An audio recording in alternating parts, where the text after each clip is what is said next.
لله نحمده ونستعينه ونستغفره ونعوذ بالله من شرور أنفسنا ومن سيئات أعمالنا من يهده الله فلا مضل له ومن يضلل فلا هادي له وأشهد أن لا إله إلا الله وحده لا شريك له وأشهد أن محمدا عبده ورسوله صلى الله تعالى عليه وعلى آله وصحبه وسلم تسليما كثيرا أما بعد فأعوذ بالله من الشيطان الرجيم والذين تدعون من دونه ما يملكون من قطمير إن تدعوهم لا يسمعوا دعاءكم ولو سمعوا ما استجابوا لكم ويوم القيامة يكفرون بشرككم ولا ينبئك مثل خبير।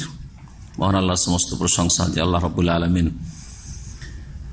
হককে নাজিল করেছেন মানব জাতির কল্যাণের জন্য এবং বাতিল যা এক শ্রেণীর মানুষরা যুগে যুগে আবিষ্কার করেছে উদ্ভব ঘটিয়েছে সেসবকে নিশ্চিহ্ন করার জন্য আম্বিয়া এবং রসুলকে পাঠিয়েছেন সহি সত্য দাওয়াত নিয়ে। আমাদের আজকের আলোচনা মাওলানা মওদুদী রাহিমাহুল্লাহর কিছু কিতাব থেকে যেসব এমন বিষয় রয়েছে যেগুলি কোরআন সুন্নাহ পরিপন্থী, সহিহ আকীদা বিরোধী, এইরকম বিষয়গুলি নিয়ে আলোচনা করব সতর্ক করার উদ্দেশ্যে, যাতে করে মানুষ বিভ্রান্তির শিকার না হয়, কিছু ভালো খুঁজতে গিয়ে গুমরাহিতে নিমজ্জিত না হয়। আমাদের সামনে আছে তার প্রসিদ্ধ কিতাব রাসায়েল ও মাসাইল।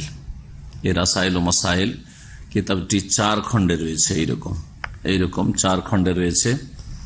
ইনশাআল্লাহ তাআলা এই কিতাবগুলি থেকে সবগুলি কথা না, কিছু কথা আপনাদের সামনে পেশ করব যেগুলি কোরআন এবং সহিহ সুন্নাহ বিরোধী। প্রথম যে বিষয়টি দিয়ে শুরু করব তা হচ্ছে রাসায়েল ও মাসাইল 3য় খণ্ড 260 পৃষ্ঠা। আমরা তার আসল কিতাব যে উর্দু ভাষায়, সেই কিতাব থেকে পড়ে শোনাব। 261 পৃষ্ঠা। 260 পৃষ্ঠায় তিনি হেডলাইনে বলছেন আসহাবে কবর সে দরখাস্তে দুয়া।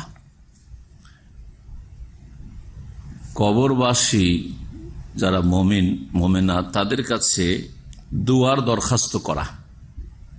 মৃত ব্যক্তি যাদেরকে কবরে দাফন করা হয়েছে, আম্বিয়া রসুল হন অথবা কোন নেক বান্দায় হন অথবা যেসবকে মাজার বানিয়ে ফেলেছে মানুষ, সেসব মাজারগুলিতে যারা দাফন আছে তারাই হোক, এদের কাছে দুয়ার দরখাস্ত করা। অথবা আপনার বাপ মা মৃত হোক, যেমন জীবিত মানুষের কাছে আমরা দুয়ার দরখাস্ত করি যে ভাই দোয়া করবেন, আব্বা দোয়া করবেন, আম্মা দোয়া করিয়েন, হ্যাঁ শেখ দোয়া করিয়েন। ঠিক ওই রকম মৃত ব্যক্তির কাছে দোয়া করা, দোয়া চাওয়া যে আল্লাহর কাছে আপনি দোয়া করিয়েন আমার জন্য, এই বিষয়টি তিনি উল্লেখ করছেন। প্রশ্নকারী প্রশ্ন করেছেন, কারণ রাসায়েল মাসাইল বইটি ঠিক এইভাবে, কেউ প্রশ্ন করেছে কোন বিষয়ে, তারপর তার উত্তর দিয়েছেন উনি।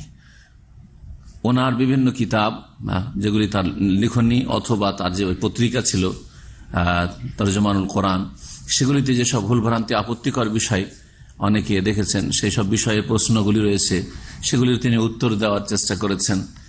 এইরকম বিভিন্ন প্রশ্ন আর তার উত্তরগুলি খুব লম্বা লম্বা রয়েছে। আমরা অল্প কিছু পড়েই বলার চেষ্টা করব, সবকিছুই না বলে। প্রশ্নকারী প্রশ্ন করেছেন সওয়াল নম্বর 3, মানে প্রশ্ন নম্বর হচ্ছে 3। কিসি বুজুর্গ কি কবর पर जाकर इस तरह कहना कि ऐ वलीउल्लाह आप हमारे लिए अल्लाह से दुआ करें, क्या दुरुस्त है?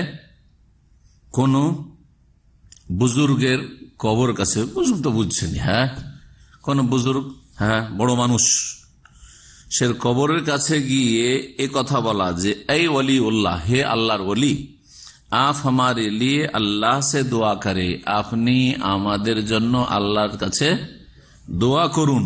क्या दुरुस्त है? এই দরখাস্ত করা, দোয়া চাওয়া মৃত ব্যক্তির কাছে বা কবরে দাফনকৃত ব্যক্তির কাছে দোয়ার দরখাস্ত করা কি ঠিক? উত্তরে তিনি কি বলছেন শোনেন। তিনি না শিরক বলছেন, না বেদাত বলছেন, না নাজায়েজ বলছেন। যদি আপনাকে জিজ্ঞেস করা, একজন সহিহ আকীদার সাধারণ মানুষকেও জিজ্ঞেস করা হয় তাহলে কি বলবে? বিদআত বলবে বা হারাম বলবে, নাজায়েজ বলবে। হ্যাঁ, সেটা শিরক পর্যন্ত পৌঁছিতে পারে যদি মনে করে যে তাদের ওই রকম ক্ষমতা আছে ইত্যাদি। এমন একটা পর্যায়ে আছে যে শিরক, এটা হচ্ছে শিরকের কাছে পৌঁছে যাওয়া, বড় শিরকের কাছে। কিন্তু নিঃসন্দেহে বিদআত, নিঃসন্দেহে নাজায়েজ, নিঃসন্দেহে হারাম। তিনি কি বলছেন ভালো করে শুনুন। আর এক একটা জুমলা বাক্যের আমি তর্জমা করেছি যাতে করে কেউ না বলতে পারে যে বাংলায় তর্জমা করতে গিয়ে কিছু হেরফের হয়েছে। जवाब बोलছেন उत्तरे किसी बुजुर्ग से अपने हक में दुआए खैर की दरखास्त करना बजाय खुद कोई काबिल एतराज चीज नहीं है। কোনো বুজুর্গ ব্যক্তির কাছে নিজের জন্য দুআয়ে খায়ের করার দরখাস্ত করা আপন জায়গায় কোনো আপত্তিকর বিষয় নয়, কোন আপত্তিকর বিষয় নয়। যেখানে মৃত ব্যক্তির প্রশ্নকারী জীবিত বুজুর্গের কথা জিজ্ঞেস করেনি, মৃত ব্যক্তির, উনি বলছেন যে এই বিষয়টি আপন জায়গায় কোই কাবেল এতেরাজ চিজ नहीं है, কোনো আপত্তিকর বিষয় নয়। आदमी खुद भी अल्लाह से दुआ मांग सकता है, মানুষ নিজে আল্লাহর কাছে চাইতে পারে। और दूसरों से भी कह सकता है, অন্য কেউ বলতে পারে कि मेरे लिए दुआ करो, আমার জন্য दुआ करिए। लेकिन वफात याफ्ता बुजुर्गों की कब्रों पर जाकर ये दरखास्त पेश करना मामला की नौयत को बिल्कुल ही बदल देता है। তবে মৃত বুজুর্গের কবরের কাছে গিয়ে এই দরখাস্ত করা যে আমার জন্য দোয়া করিয়েন, এই বিষয়টিকে কি করে দিচ্ছে, বদলিয়ে দিচ্ছে। মানে বিষয়টা অন্য হয়ে যাচ্ছে। উনি সরাসরি নাজায়েজ বললেন না, হারাম বললেন না, আর সরাসরি জায়েজ বলতে যাচ্ছেন না। কি বলছেন শুনুন। উনি কবর পর ये बात कहने की दो ही सूरतें मुमकिन हैं, বলছে কবরে গিয়ে, মৃত ব্যক্তির কবরের কাছে গিয়ে যদি এই কথাটি বলে সেটার দুটো অবস্থা হতে পারে, দুটো ধরন হতে পারে। एक ये कि आप अपने दिल में ये चुपके चुपके ऐसा कहें, आप अपने दिल में या चुपके चुपके ऐसा कहें, আপনি গিয়ে আস্তে আস্তে মনে মনে বলছেন, জোরে নাই, চিৎকার করে নাই, আস্তে আস্তে বলছেন যেটা কবরের বাইরে আওয়াজটা থেকে যাবে, বা মনে মনে বলছেন যেটা সাধারণত মানুষ এরকম আড়ে থাকলে শুনতে পায় না, মনে মনে থাকলো বা পাশে থাকলে শুনতে পায় না। হয় একেবারে মনে মনে বললেন, আর না হলে আস্তে আস্তে বললেন। যদি এইরকম করে বলেন মনে মনে যে হে ওলিউল্লাহ আমার জন্য দোয়া করি, তো কবরের ভিতরে তো পৌঁছল না আওয়াজ, তাই না? বা মনে মনে বললেন একেবারে মনে মনে ওলিউল্লাহ আমার জন্য দোয়া করেন। इसके माने ये होंगे, যদি এইরকম করেন আস্তে আস্তে বা মনে মনে করেন, তো এর অর্থ হবে कि आप उन बुजुर्गों की समात की शान में शान वही कुछ समझ रहे हैं जो अल्लाह की है। তাহলে আপনি মনে করছেন যে এই বুজুর্গ আপনার কথা আস্তে বা মনে মনে বলছেন, ওইভাবে শুনছে যেইভাবে আল্লাহ শোনেন। আল্লাহ কিভাবে শোনেন? জোরে বলেন, আস্তে বলেন, মনে রেখে দেন, সবকিছু আল্লাহ জানছেন, অন্তর্যামী তিনি, ঠিক না? তাহলে আল্লাহর মতো করে দিলেন। কোরআনে কারীমের সূরা মুলকের আয়াত তিনি পেশ করছেন যে আল্লাহ শানে যা বলা হয়েছে, আসিররু কাওলাকুম আও ইজহারু বিহি ইন্নাহু আলিমুম বিযাতিস সুদূর, তোমরা তোমাদের কথা আস্তে গোপনে বলো, আও ইজহারু বিহি অথবা প্রকাশ করো, জোরে বা আস্তে বলো, ইন্নাহু আলিমুম বিযাতিস সুদূর, নিশ্চয় আল্লাহ তোমাদের অন্তর্যামী, অন্তরের সবকিছু সম্পর্কে সম্যক জ্ঞানী। তার মানে বলতে চাইছেন যে এটা আল্লাহর কাজ, তাই না? আস্তে আস্তে যদি বলেন। এখন বাকি থাকলো দ্বিতীয় অবস্থা, জোরে জোরে চিৎকার করে বলছেন। दूसरी सूरत ये हो सकती है, দ্বিতীয় অবস্থা কবর কাছে গিয়ে দোয়ার জন্য দরখাস্ত করছেন कि आप जोर जोर से उन वली उल्लाह को पुकार कर ये बात कहें, চিৎকার করে আওয়াজ করে ওই ওলি উল্লাহকে আপনি বলছেন যে হে ওলি উল্লাহ আমার জন্য দোয়া করেন আল্লাহর কাছে, আমি আপনার কাছে দোয়ার দরখাস্ত করছি। इस सूरत में एतेकाद की खराबी तो लाजिम ना आएगी, বলছি এতে আকীদার কোনো খারাপি হবে না। ইন্না লিল্লাহি ওয়া ইন্না ইলাইহি রাজিউন, এতে আকীদার কোনো খারাপি হবে না। চিৎকার করে গিয়ে কারো কবর কাছে গিয়ে বলেন হে আল্লাহর ওলি আপনি, বা হে আল্লাহর নবী, বা হে অমুক, নবীর কথা বলে না অলি, হ্যাঁ, যে কোনো লোককে। আর যাদেরকে আজকাল অলি মনে করা হচ্ছে, বুঝতেই পারছেন, ওদের কবর সেজদা ছাড়া কাউকে অলি মনে করা হয় না। কবরে যদি ওরস হয়, সেজদা হয়, শিরক বিল্লাহ হয়, তাহলে তাকে অলি মনে করা হচ্ছে। এই কবরগুলি সম্পর্কে মানুষের দুর্বল ইমান বা মূর্খ লোকদের ধারণা যে ওরাই মনে হয় আল্লাহর ওলি। আসল আল্লাহর ওলির খোঁজ খবর রাখেন না অধিকাংশ ভারত, বাংলাদেশ, পাকিস্তানের মুসলিমরা। যাই হোক, যে কোনো মানুষ হোক না কেন, মৃত ব্যক্তির কবর কাছে গিয়ে যদি জোরে জোরে বলেন, তো আরো আবার বলছি ওনার কথা, ইস সুরাত মে এতেকাদ কি খারাপি তো লাজিম নাহি না আয়েগি, এতে আকিদার কোন রকমের খারাপি আবশ্যক না, মানে খারাপ হলো না আকিদা। আকিদা ঠিক আছে আপনার। চিৎকার করে গিয়ে যদি ওলিকে দরখাস্ত করে যে আল্লাহর কাছে আমার জন্য দোয়া করেন, ইয়া রাসূল আল্লাহ আমার জন্য দোয়া করেন, হে আব্বা আমার জন্য দোয়া করেন, এ শেখ আমার জন্য দোয়া করেন, এ হুজুরে কিবলা আমার জন্য দোয়া করেন, হে শাহজালাল আমার জন্য দোয়া করেন, হে খাজা বাবা আজমেরি আমার জন্য দোয়া করেন, এইরকম যদি বলে তো আকিদার কোনো খারাপি হবে না। মগর ये अंधेरे में तीर চালানা হোগা, তবে এটা অন্ধকারে তীর ছোঁড়ার মতো। আপনি শিকারীকে তীর ছাড়ছেন কিন্তু লাইট নেই, এদিক সেদিক বুঝতে পারছেন যে শিকারী আছে, তো শিকারী দেখতেও পাচ্ছেন না অন্ধকারে, আর আপনি ছাড়ছেন না আশা যে পেতে পারি, যদি লেগে যায় তো অন্ধকারে কি করছেন, তীর ছাড়ছেন। তো অন্ধকারে তীর ছাড়লে লাগতেও পারে, মানে আপনার টার্গেট পুরা হতেও পারে যে শিকারী পেয়ে গেলেন, আর নাও লাগতে পারে নিশানায় গিয়ে। ঠিকই তেমনি এই যে আপনি চিৎকার করে বলছেন, এটা সেই ওলি শুনেও নিতে পারে, আর আপনার মনস্কামনা পূরণ হয়েও যেতে পারে, আপনার জন্য দোয়া করতেও পারে, আবার এটা নাও হইতে পারে, আপনার মনস্কামনা পূরণ নাও হইতে পারে। বুঝতে পারছেন কিনা তুলনা করেছি কিসের সাথে?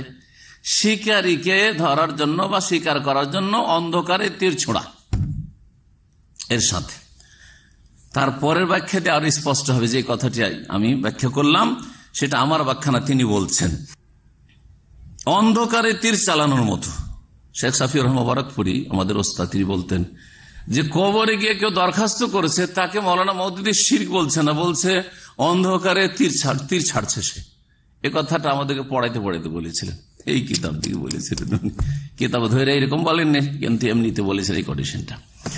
এখন মনে হচ্ছে হো সকতা হে, কেন এইরকম অন্ধকারে তীর ছাড়ার মতো বলছে, হো সকতা হে কি আপ পুকার রহে হো আর ও না শুন রহে হো, হতে পারে যে আপনি ওকে চিৎকার করে ডাকছেন সেই ওলিকে, আর সে আপনার কথা শোনে না। এটা হতে পারে, নিশ্চিত না, হতে পারে এটা। তারপরে শোনেন কেন হতে পারে আর নাও হতে পারে।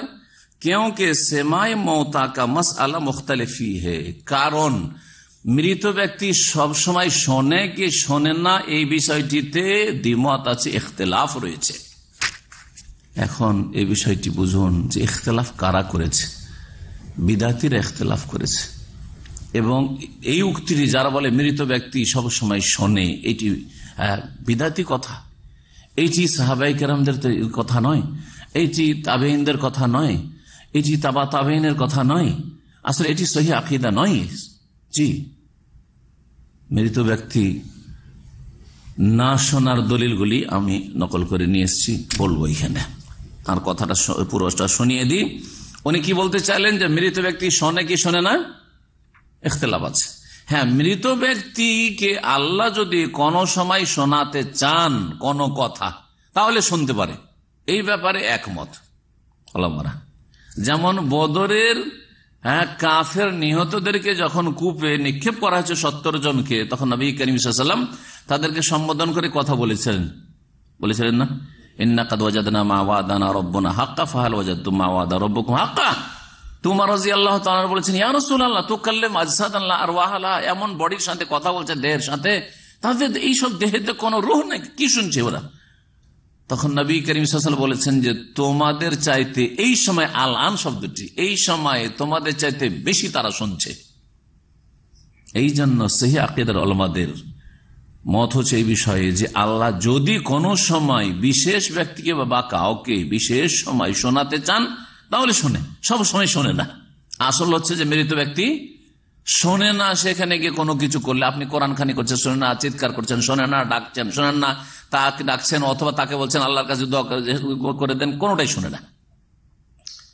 কিন্তু খাস সময় যদি আল্লাহ কখনো শোনাতে চান, এটা কেন তারা বলেছেন? কারণ এই বদরের কাফের মৃতদেহকে সম্বোধন করেছে রাসূলুল্লাহ সাল্লাল্লাহু আলাইহি ওয়াসাল্লাম।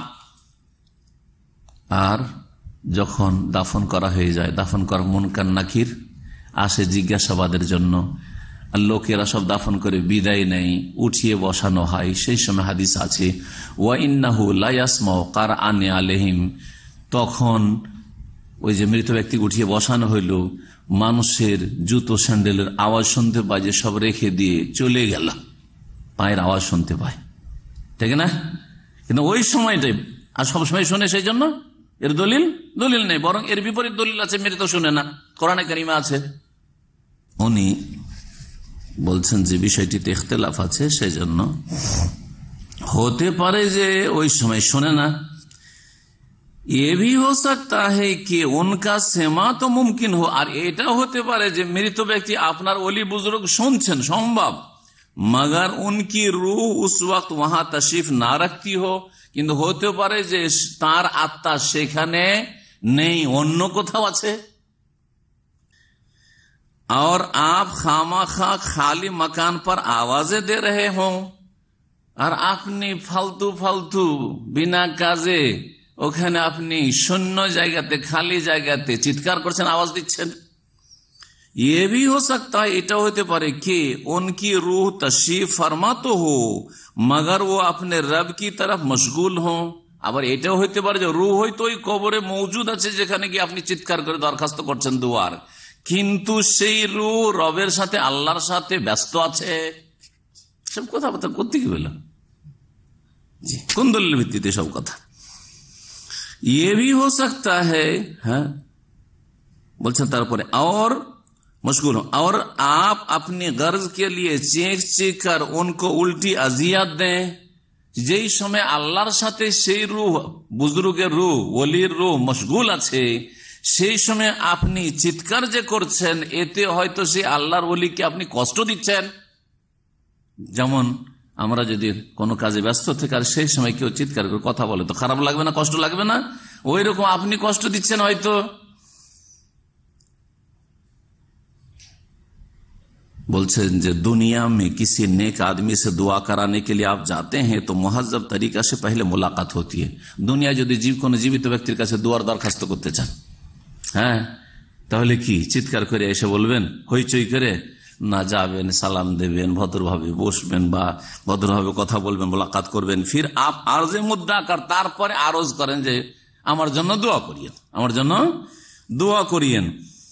তার মানে ওইভাবে হইলে অসুবিধা নেই। দুয়ার দরখাস্ত করাটা আপন অবস্থায় এটা শরীয়ত বিরোধী কাজ না, সহি আকীদা বিরোধী, কোরআন সুন্নাহ বিরোধী কাজ নয়।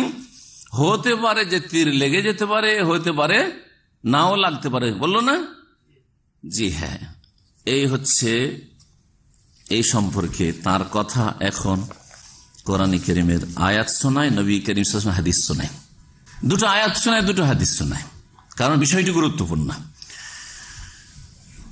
সূরা ফাতির আয়াত নম্বর 13তে 14তে মহান আল্লাহ ইরশাদ করেছেন, ওয়াল্লাযিনা তাদউনা মিন দুনিহি মা ইয়ামলিকুনা মিন কিতমির, তোমরা আল্লাহকে বাদ দিয়ে যাদেরকে আহ্বান করো, ডাকো। সে আহ্বান করো মানে দেন অথবা আল্লাহর কাছে দোয়া করে দেন, যেটাই হোক না কেন, আহ্বান দুটোই, ডাকা। কিন্তু যাদের আল্লাহকে বাদ দিয়ে যাদেরকে তোমরা ডাকো, মা ইয়ামলিকুনা মিন কিতমির, তারা খেজুরের আটির ওপর যে আবরণ আছে তারও মালিক না। খেজুরের যখন যেটা খাবার আপনার যেটা সেটা ছড়িয়ে নেবেন, খেজুর আটির ওপর কি আছে, একবারে পাতলা সরু চিকো সাদা আবরণ আছে, ওটা হচ্ছে কিতমির। ওটারও মালিক না, ওটাও দিতে পারে না তোমাকে। আল্লাহ বলছেন যে তুমি যদি বা তোমরা যদি তাদেরকে ডাকো, লা ইয়াসমাউ দুআআকুম, তোমাদের ডাক শোনে না। আল্লাহ কি বললেন? শোনে না। আর মওদুদী সাহেব বলছেন যে শোনার ব্যাপারটা যেহেতু ইখতিলাফ আছে, জি হ্যাঁ, ওয়ালাউ সামিউ, আল্লাহ বলছে যদি শুনে নেয়, এটা হচ্ছে কিরকম, যেমন আমরা বলি ধৈর্য নাও, এইরকম সাপোজ যদি এরকম হয়, ওয়ালাউ সামিউ, যদি শুনেও, মাস্তাজাবু লাকুম, মনে রাখো যে তোমাদের ডাকে সাড়া দিতে পারবে না। তো যদি ধরে নেন কিছুক্ষণের জন্য যে তোমার দরখাস্তটা শুনলো যে হে অলিউল্লাহ আমার জন্য দোয়া করিয়েন, মাস্তাজাবু লাকুম, তোমাদের ডাকে সাড়া দিতে পারবে না, তোমাদের আরজি পুরা করতে পারবে, দরখাস্ত পুরা করতে পারবে না, তলব পুরা করতে পারবে না। ওয়ায়াউমাল কিয়ামতি ইয়াকফুরুনা বিশিরকিকুম, আর কিয়ামতের দিনে সেই নেক বান্দা, নবী, ওলি, মুমিন বান্দা, মৃত ব্যক্তি যাকে ডাকছো, সে তোমাদের শিরককে অস্বীকার করবে। এই আহ্বানটাকে আল্লাহ কি বললেন?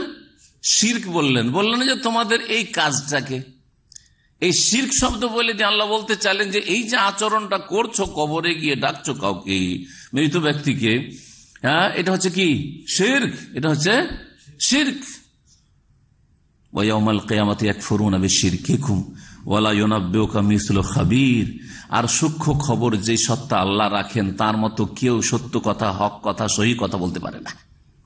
আল্লাহ কথা বলছেন সূরা ফাতিরের আয়াত নম্বর 22 শুনেন। তাতে বলছেন আল্লাহ, ওমা ইয়াস্তাবিল আহইয়া ওয়াল আমওয়াত, জীবিত আর মৃত সমান হইতে পারে না। আরে জীবিতর কাছে দোয়া চাইবেন যে আমার জন্য দোয়া করিয়েন, আর মৃতর কাছে সমান হইতে পারে না। জীবিত মৃত কোনো ক্ষেত্রে সমান হইতে পারে না।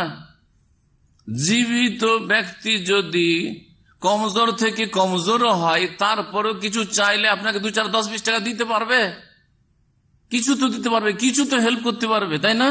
যে কোনো দিক থেকে এটা ভারী বোঝা ওঠার ক্ষেত্রে কিছু তো হেল্প করতে পারবে।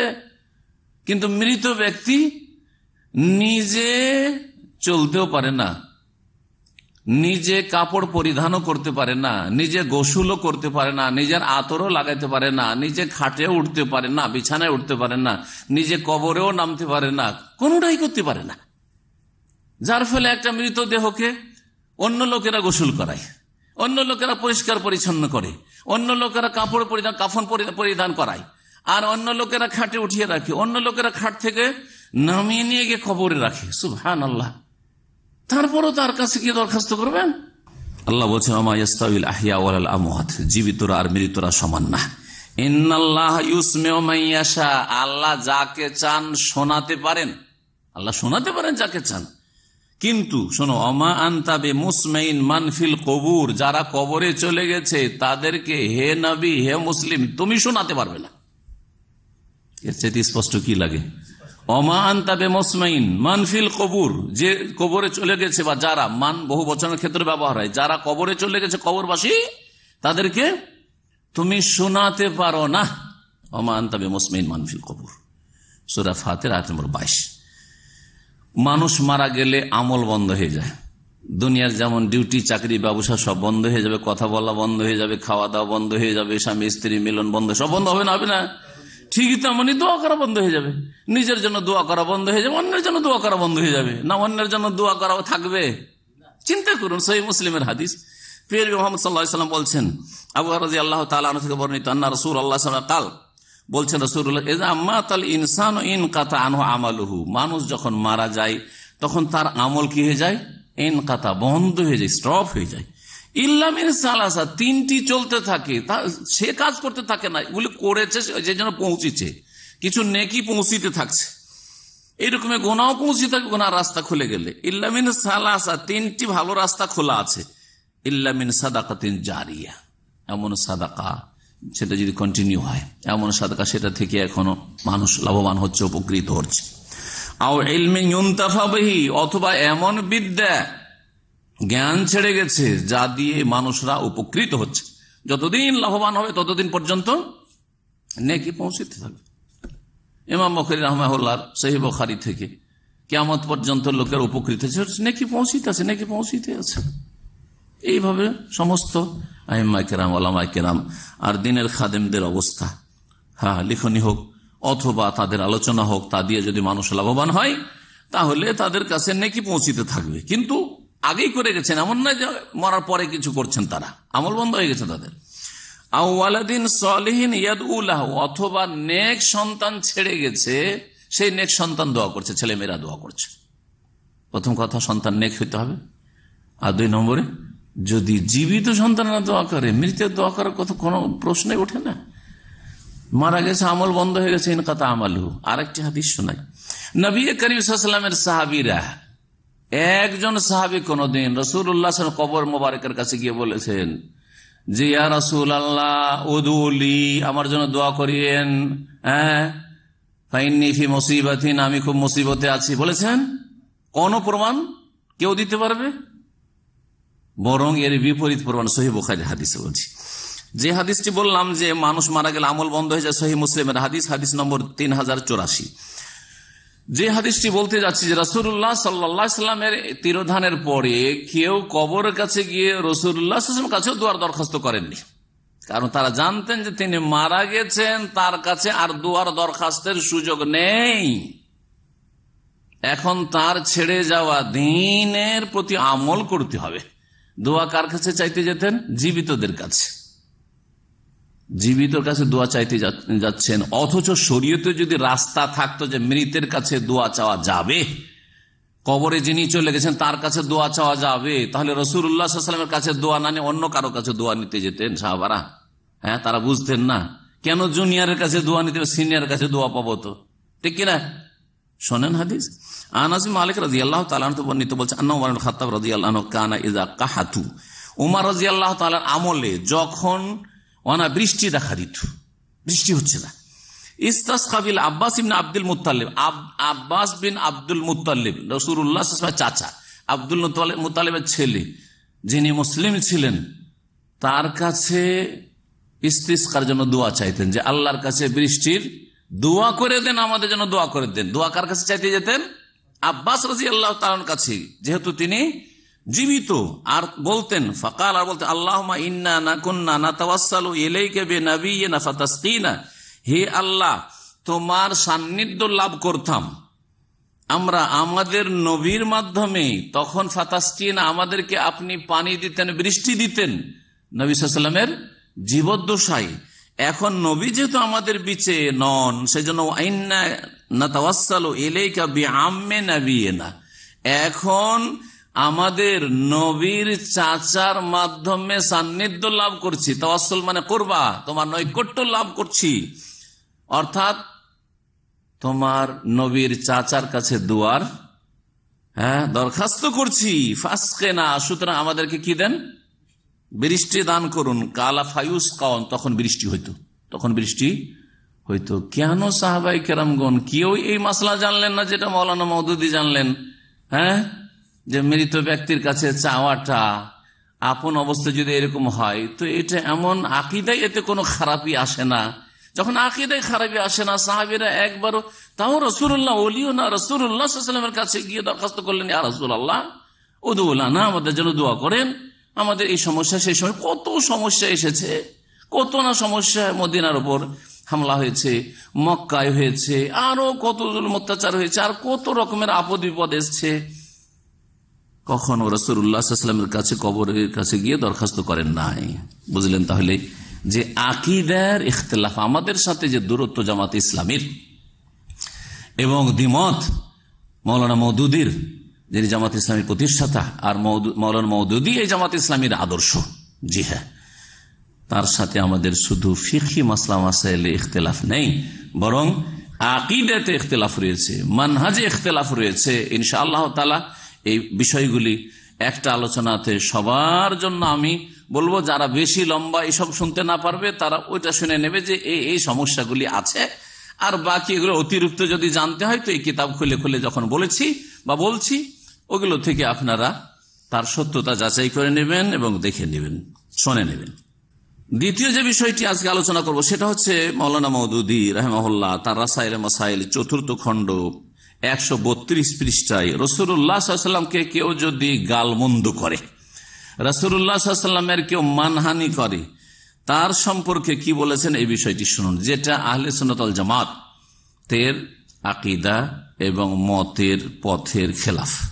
বলছেন এতে मौलाना मौदूदी रसाइल मसाइल 4th खंड 132 पृष्ठा, इस्लामी रियासत में शातिम रसूल सल्लल्लाहु अलैहि वसल्लम जिम्मी की हैसियत বলছে ইসলামিক স্টেটে মানে মুসলিম দেশে, ইসলামিক দেশে রাসূলুল্লাহ সাল্লাল্লাহু আলাইহি ওয়াসাল্লামকে যদি কোনো অমুসলিম সেখানকার জিম্মি মানে সেখানকার নাগরিক, অমুসলিম নাগরিক, যেমন পাকিস্তানের অমুসলিম নাগরিক অথবা বাংলাদেশের অমুসলিম নাগরিক, যে দেশে অমুসলিম নাগরিক আছে কিন্তু মুসলিম দেশ সেটা, সেই দেশের নাগরিক যদি, মুসলিম দেশের নাগরিক অমুসলিম যদি গাল দেই রাসূলুল্লাহ সাল্লাল্লাহু আলাইহি ওয়াসাল্লামকে, তাহলে তার বিধান কি? এতে মওলানা মওদুদী লিখেছেন, তার একটি কিতাব রয়েছে আল জিহাদ ফিল ইসলাম, তাতে লিখেছেন, এখানে লিখছেন জিম্মি খা कैसे ही जुर्म का इर्तिकाब करे, জিম্মি অর্থাৎ অমুসলিম ব্যক্তি যে মুসলিম দেশে নিরাপত্তা হাসিল করেছে মুসলিম শাসকের কাছ থেকে, জিম্মি বিশেষ করে শরীয়তের পরিভাষায়, ফিকহের পরিভাষায় যারা জিজিয়া দিয়ে থাকছে, আজকাল জিজিয়া দিয়ে না থাকলেও নাগরিকত্বের যেটা অধিকার আছে সে অধিকার নিয়ে থাকছে, ধরেন বলছেন যে জিম্মি যে কোনো অপরাধ করুক না কেন উসকা জিম্মা নেই টুটতা, তার যে দায়িত্ব নিয়েছে মুসলিম সরকার সেটা নষ্ট হয় না, যতই বড় অপরাধ করুক না কেন। মুসলিম জিম্মি মুসলিম দেশে যদি যতই বড় অপরাধ করুক না, অন্যায় করুক না কেন, তার এই যে নিরাপত্তার যে নিশ্চয়তা দিতে হবে সেটা নষ্ট হয় না। খাত্তাকে জিজিয়া বন্ধ করে দেন না, এমনকি যদি বলে জিজিয়া দেবো না, এতদিন দিয়েছিলাম দেবো না, তবুও তার নিরাপত্তা বহাল থাকবে। মুসলমানও কাতাল করনা, এমনকি কোন মুসলিমকে যদি খুন করে দেয় তবুও তার নিরাপত্তা বহাল থাকবে। নবী সাল্লাল্লাহু আলাইহি ওয়াসাল্লাম কি শান মে গুস্তাখি করনা, নবী সাল্লাল্লাহু আলাইহি ওয়াসাল্লামের সাথে যদি বেয়াদবি করে, নবী সাল্লাল্লাহু আলাইহি ওয়াসাল্লামের যদি অবমাননা করে তবুও না, ইয়া কিসি মুসলমান औरत की आबरूरेजी करना, অথবা কোন মুসলিম নারীর ইজ্জত নষ্ট করেছে, ব্যভিচার করেছে, তারপরও নাকি তার নিরাপত্তা নষ্ট হবে না, বা তার যে নিরাপত্তার যে দায়িত্ব রয়েছে মুসলিম সরকারের, উসকে হক মে নাকে জিম্মা নেই হ্যায়, বলছে নাকে জিম্মা নেই হ্যায়, এগুলি অপরাধেও তার যে দায়িত্ব মুসলিম সরকার আছে নিরাপত্তার সেটা নষ্ট হবে না, ভঙ্গ হবে না। নাকেজ মানে ভঙ্গ হবে না, নাকেজে উজু ভঙ্গ করা বলে।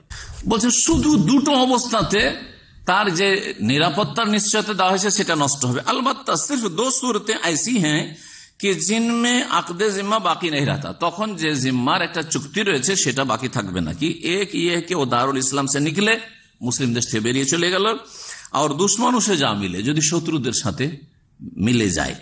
दूसरे ये দ্বিতীয় অবস্থা হচ্ছে कि हुकूमत इस्लामी के खिलाफ आलानिया बगावत करके फितना और फसाद बर्पा करे, মুসলিম শাসকের বিরুদ্ধে বিদ্রোহ ঘোষণা করে যদি ফিতনা ফাসাদ বিশৃঙ্খলা সৃষ্টি করে তাহলে নিরাপত্তা তার ভঙ্গ হবে, আর না হলে যত বড় অপরাধ করুক না কেন নিরাপত্তা বহাল থাকবে। শুনলেন মাসলা?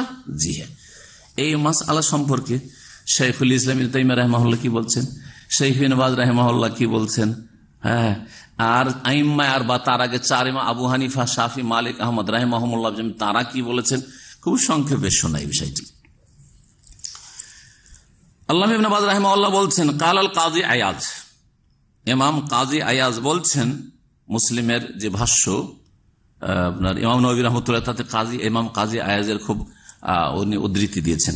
বলছেন আজমাতিল উম্মাতু আলা কাতলে মুতানাক্কিসিহি মিনাল মুসলিমিনা ওয়া সাববিহি, এই উম্মতের ইজমা রয়েছে যে মুসলিমদের মধ্যকার রাসূলুল্লাহ সাল্লাল্লাহু আলাইহি ওয়াসাল্লামের অবমাননাকারী এবং গালি দেনেওয়ালা কে কি করতে হবে, হত্যা করা যাবে। ওয়াকালা, এটা তো বলা হলো মিনাল মুসলিমিন।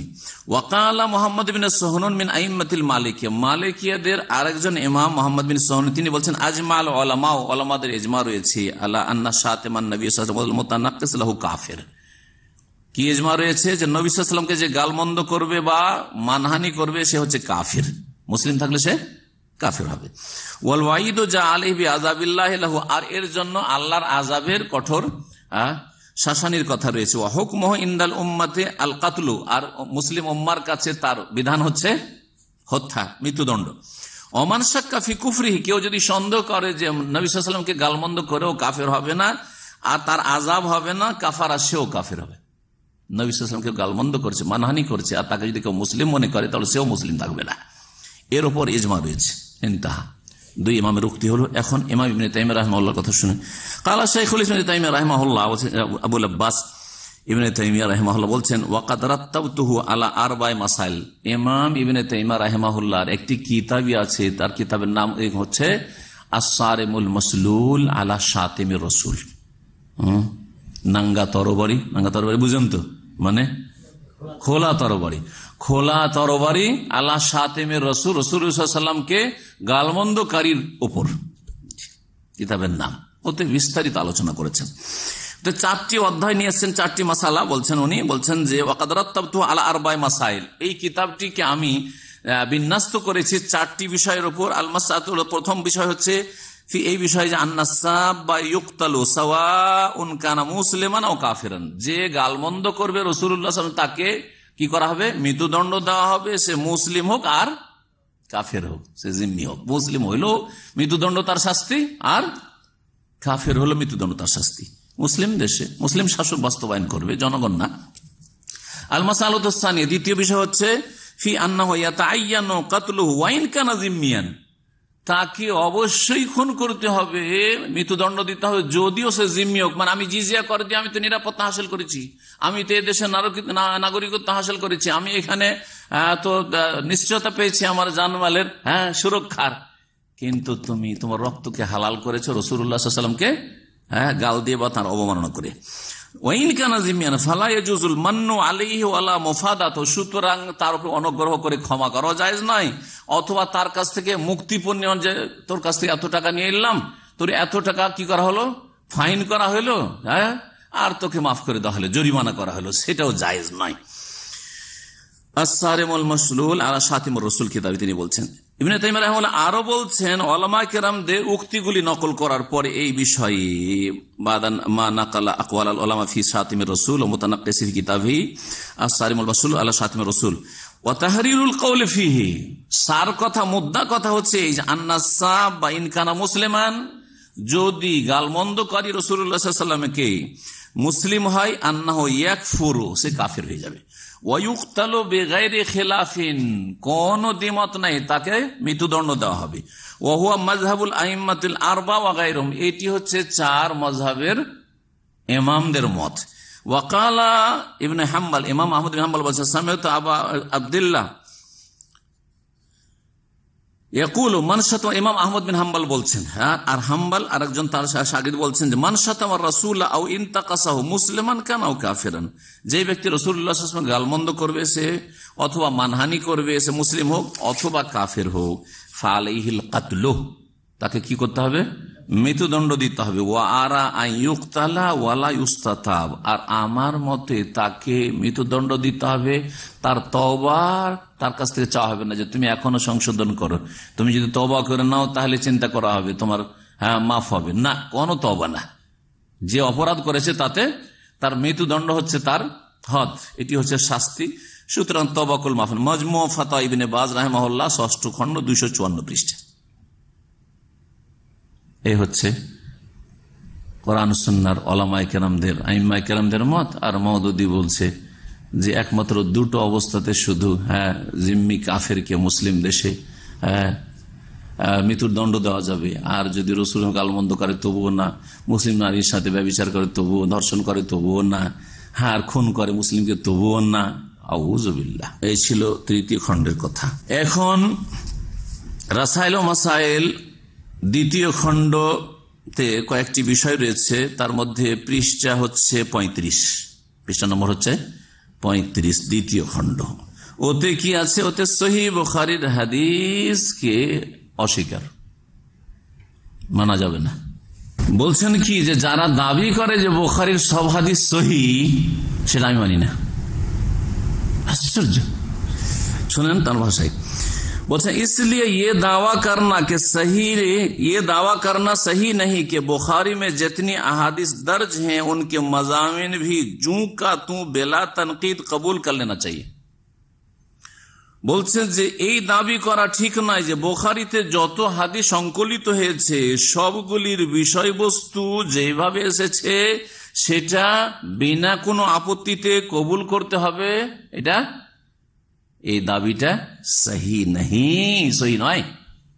তার কাছে বুখারী সব হাদিস নেওয়া যাবে না। তাহলে কি করতে হবে? গত সপ্তাহের যে কিতাবগুলো থেকে উদ্ধৃতি দিয়েছিলাম তাতে বলেছিলাম যে সহি মুহাদ্দিসরা যে মাপকাঠি বলে তাছাড়াও তার কাছে একটা জক আছে, যার পাণ্ডিত্য হয়ে যাবে সে অন্য একটা তার দক্ষতা আছে, জক স্বাদ, সেটা দিয়ে সে পরীক্ষা নিরীক্ষা করবে। ওই সুফিদের মতো, সুফিদের যেমন স্বপ্নের মাধ্যমে ইলহামের মাধ্যমে মেলা তরিকাতে সহি জয়ীফ জানার ব্যবস্থা আছে, তেমন এর কাছে নিজের স্বাদ দিয়ে, স্বাদটা হচ্ছে কুপ্রবৃত্তি।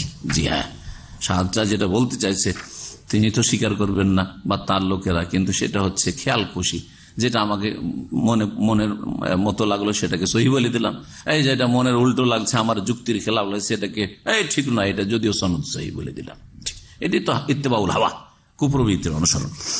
বলছেন ইস সিলসিলে में ये बात भी जान लेने की है, এই ব্যাপারে এটাও জেনে নেওয়া উচিত कि किसी रिवायत के सनदन सही होने से ये लाजिम नहीं आता कोनो হাদিসের সনদের দিক থেকে বিশুদ্ধ সহি হওয়াতে এটা জরুরি হয় না कि उसका नफ्स मजमून भी हर लिहाज से सही और जो का तू काबिल कबूल हो।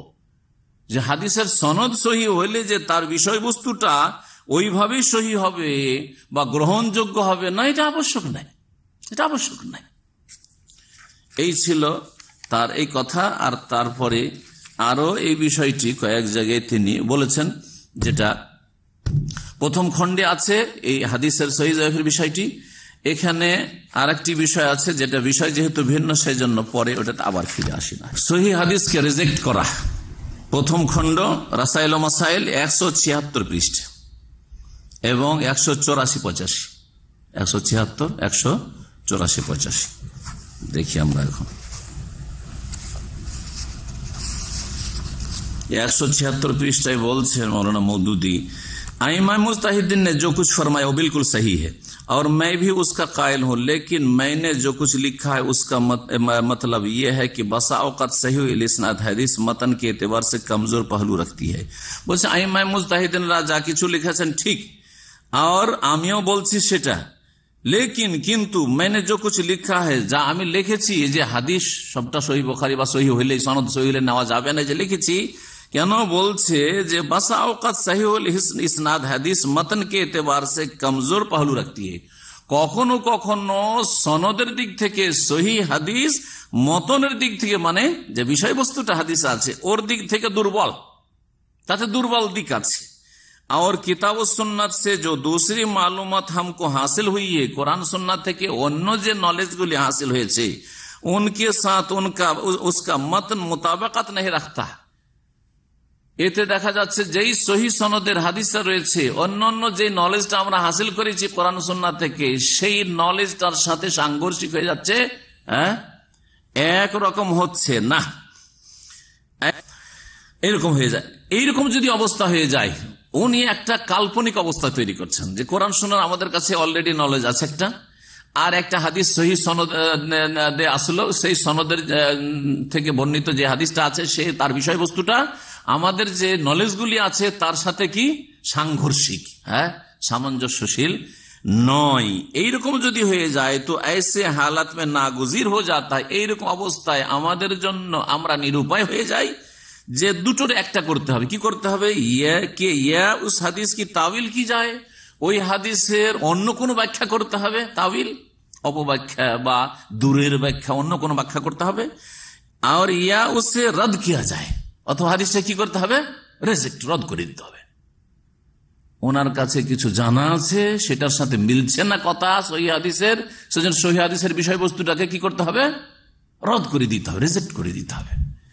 এই বলছেন তিনি। শেখ তৌসিফুর রহমান সাহেবের কিতাব উনি লিখে রেখেছেন যে উসকি মিসাল তো পেশ করে, ঠিক আছে, যে কাল্পনিক আপনি একটা থিওরি পেশ করলেন যে এইরকম যদি হয় যে আমাদের কাছে আগের নলেজ আছে কোরআন সুন্নাহর, আর একটা সহি সনদের হাদিস আসলো, তাতে যে বিষয়বস্তুটি বর্ণিত হয়েছে সেটা সাংঘর্ষিক আমাদের আগের যে কোরআন সুন্নাহ ভিত্তিক যে নলেজ আছে তার সাথে, তখন আমাদের তার কোনো উপায় নেই, হয় হাদিসটার অন্য কোনো ব্যাখ্যা করতে হবে যে সহি সনদ হাদিস, আর না হলে সেটাকে কি করতে হবে? ছুঁড়ে ফেলতে হবে, রদ করে দিতে হবে। এর একটা দৃষ্টান্ত তো দেবেন যে এই হাদিসটা সহি সনদের, আর আমাদের কাছে কোরআন সুন্নাহর নলেজটা এইরকম আছে যেটা তার বিরোধী। সুতরাং কোরআন সুন্নাহর এই স্বীকৃত নলেজটাকে ঠিক রাখার জন্য এই সহি সনদে বর্ণিত হাদিসের বিষয়বস্তুকে আমরা এখানে রদ করছি। দেখা না এরকম কিছু না, কল্পনার জগতে শুধু নিজেও উদ্ভ্রান্ত হয়ে ঘুরে বেড়াবেন আর নিজের জাতিকে দলের লোককে গুমরা করবেন, ওইভাবে উদ্ভ্রান্ত হয়ে ঘুরে বেড়াবে। ফিতুকিয়া নেহমি আমাহুন, আল্লাহ কোরআনে বলেছেন, উদ্ভ্রান্ত হয়ে যারা ঘুরে বেড়ায় তাদেরকে। আল্লাহ মুস্তাআন। আরো বলছেন 184 পৃষ্ঠায় দেখেন আর 85 পৃষ্ঠায়, আসল वाक़या ये है कि कोई रिवायत जो रसूलुल्लाह सल्लल्लाहु अलैहि वसल्लम की तरफ मंसूब हो उसकी निस्बत का सही और वो मोतबर होना बजाय खुद जेर बहस होता है। বলছে যে আসল বিষয় হচ্ছে, আসল ফ্যাক্ট, ওয়াকিয়া মানে ফ্যাক্ট হচ্ছে যে কি, যে কোই রেওয়ায়াত, কোন বর্ণনা যদি রাসূলুল্লাহ সাল্লাল্লাহু আলাইহি ওয়াসাল্লামের সাথে সম্পৃক্ত করা হয়, যে রাসূল বলেছেন, उसकी निस्बत का सही और मोतबर होना, সেটা এই যে নবী সাল্লাল্লাহু আলাইহি ওয়াসাল্লাম বলেছেন করেছেন, এই সম্পৃক্ততা সহি এবং গ্রহণযোগ্য, বজায় খুদ জেরে বাহাস হতা है, এটাই হচ্ছে একটি গবেষণার বিষয়, গবেষণা দাবি রাখে। आपके नजदीक हर उस रिवायत को हदीस रसूल मान लेना जरूरी है जिसे मुहद्दिसिन सनद के एतबार से सही करार दे। বলতে চাইছে বিরোধীকে, যারা আপত্তি তুলেছে তার এই সব মন্তব্যের ওপর, যে আপনার কাছে ওই সমস্ত হাদিস যেটা মুহাদ্দিসিনদের কাছে সনদের দিক থেকে সহি, মুহাদ্দিসিন কি বলেছেন, মুহাদ্দিসিন সনদকে এতবার সে সহি করার দেন, মুহাদ্দিসিনরা সহি বলেছেন, সেটা কি করতে হবে, উস রওয়ায়াত কো হাদিস রাসূল মান লেনা জরুরি है। এটা সালাফি উলামারা বলছেন।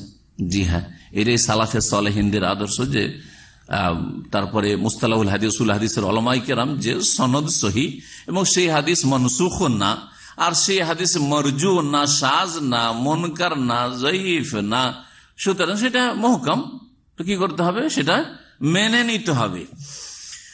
তো তিনি বলছেন যে না, আপনার কথা যে মেনে নিতে হবে, লেকিন হামারে নজদিক ইয়ে জরুরি নেই হ্যাঁ, তবে আমার নিকটে হাদিস সনদিক থেকে সহি হলে যে মেনে নিতে হবে এটা জরুরি নয়, স্পষ্ট কথা। লেকিন हमारे नजदीक ये जरूरी नहीं है, हम सनद की सेहत को हदीस के सही होने के लिए लाजिमी दलील नहीं समझते। বলছে আমি বা আমরা সনদ কি সেহাত কো, কোন সনদের সহি হওয়াটা হাদিস সহি হওয়ার জন্য আবশ্যক মনে করি না। তার মানে হাদিসের সনদ যদি জয়ীফ হয় তবু আমরা সেটাকে সহি মেনে নিতে পারি, বুঝতে পারছেন? তার মানে জয়ীফকে আমরা সহি মেনে নিতে পারি আর সহিকে আমরা রদ করে দিতে পারি। জি, लेकिन हमारे नजदीक ये जरूरी नहीं है, हम सनद की सेहत को हदीस के सही होने के लिए लाजिमी दलील समझे। सनद सही से जन हदीसটাও सही, এটা আবশ্যক না।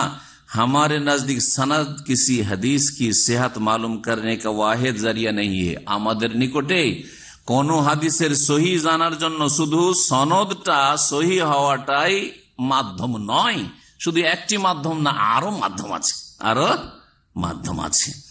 বলকি ও উন জরায়ে মে সে এক হ্যাঁ, অনেকগুলি মাধ্যম আছে, সোর্স, তার মধ্যে একটা হচ্ছে সনদ দিয়ে হাদিসকে সহি জানা। আপনারা শুধু সনদের পিছনে পড়ে আছেন যে সনদ সহি জন্য হাদিস সহি, আমি ওইটা মানি না, কথা বলতে চাইলেন। 184 নম্বর পৃষ্ঠা, প্রথম খণ্ড রাসাইল মাসাইল।